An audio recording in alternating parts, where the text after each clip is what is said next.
Ladies and gentlemen, have you ever wondered what happens after a WWE show?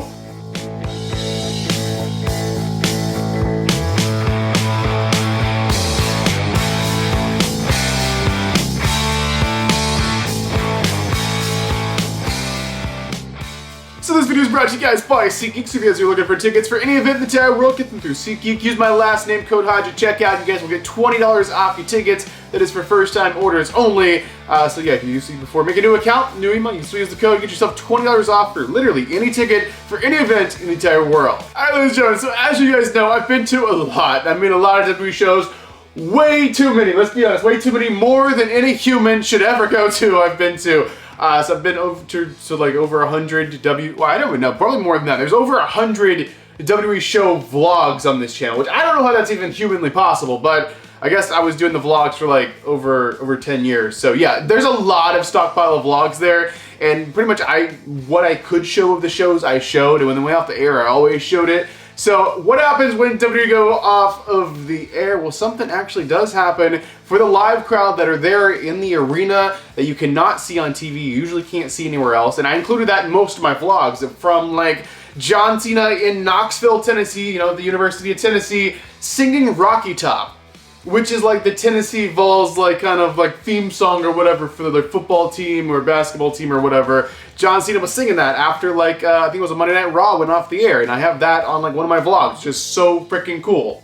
Wish that I was on a Rocky Top down in the Tennessee Hill. From actually having after show matches, which is a very common thing.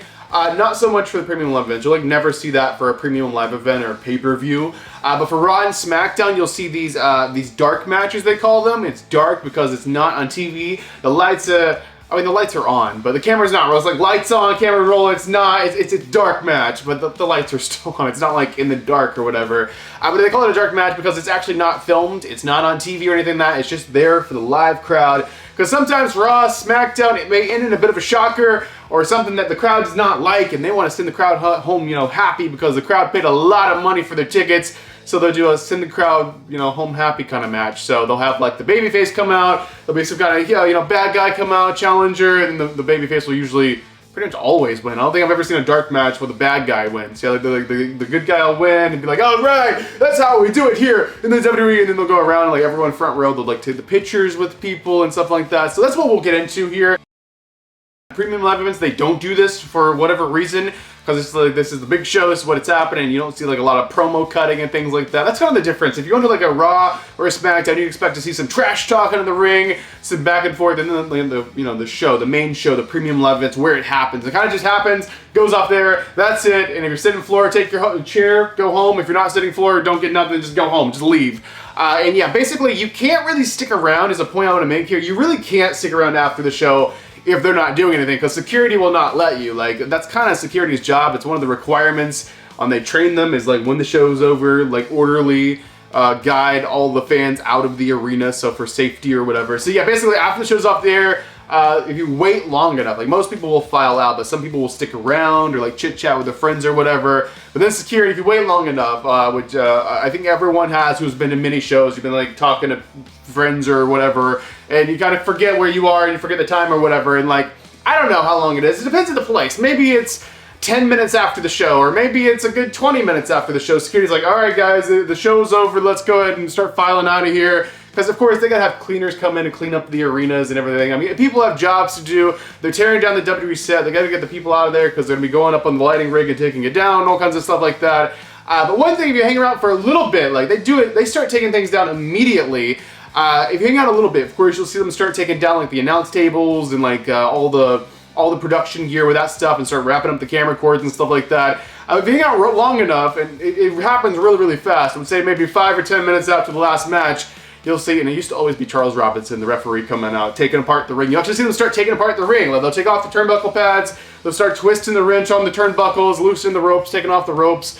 And yeah, that's so cool. The most I've been able to get as a fan, just sitting there kind of watching them disassemble the ring, I've seen them take off the ropes, and by the time the ropes come off, security's like, all right guys, it's time to head out of here, because they're starting to really take things apart at that point. But ultimately, at a premium live event, you're not seeing nothing special after the show usually. I mean, every once in a while, every once in a blue moon, you'll see a promo or something like that, but you're not seeing a dark match.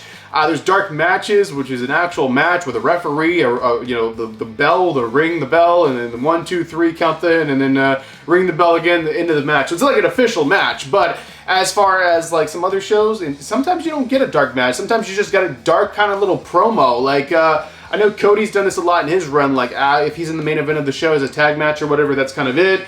And then he'll like grab the mic and cut like a promo just for the crowd. Like, of course, it's not recorded. You can't really see this anywhere. In the past few years, WWE's kind of been breaking this rule and posting their stuff to social media a bit.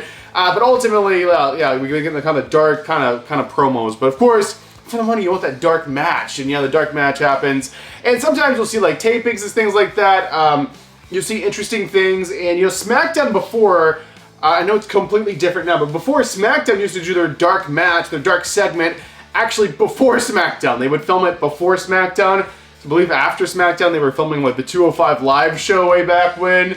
And yeah, they would actually get the dark one. And a lot of the dark matches for like SmackDown would actually be like tryouts for like new wrestlers to see if they had what it took to get inside of the squared circle in the WWE and see what they have, what it takes. Because NXT didn't exist back then, right? So they were just kind of trying out wrestlers like on dark matches, dark segments. And you know, if you listen to a lot of older wrestlers' kind of stories, like The Rock had the story about this, is he had a dark match right in front of 20,000 people, right in the middle of the ring on Friday Night SmackDown. That was his tryout, and that was, you know, a dark match, a dark segment.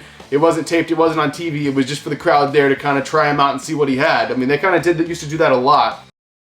If I'm thinking back to like the best like dark segment I can remember, and I'll try to put it on screen now if I can remember to edit it in here, is John Cena, of course, singing Rocky Top after freaking Monday Night Raw in Knoxville, Tennessee. Of course, that's their theme song, and after that. But that wasn't just like a dark little segment or a dark little promo where he's like singing a song saying, "You guys are awesome, thanks for coming out, let me sing your song," and then that's kind of it. No. After that, in the middle of that song got interrupted by none other than the Wyatt family. You had Bray Wyatt come out and the whole Wyatt family.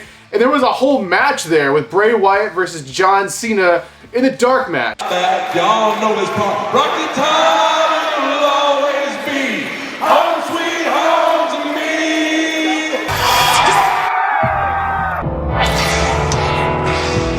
I know what the problem is. We're singing the wrong song. Yeah. You got no pearls in those pants. You got no pearls in your pants.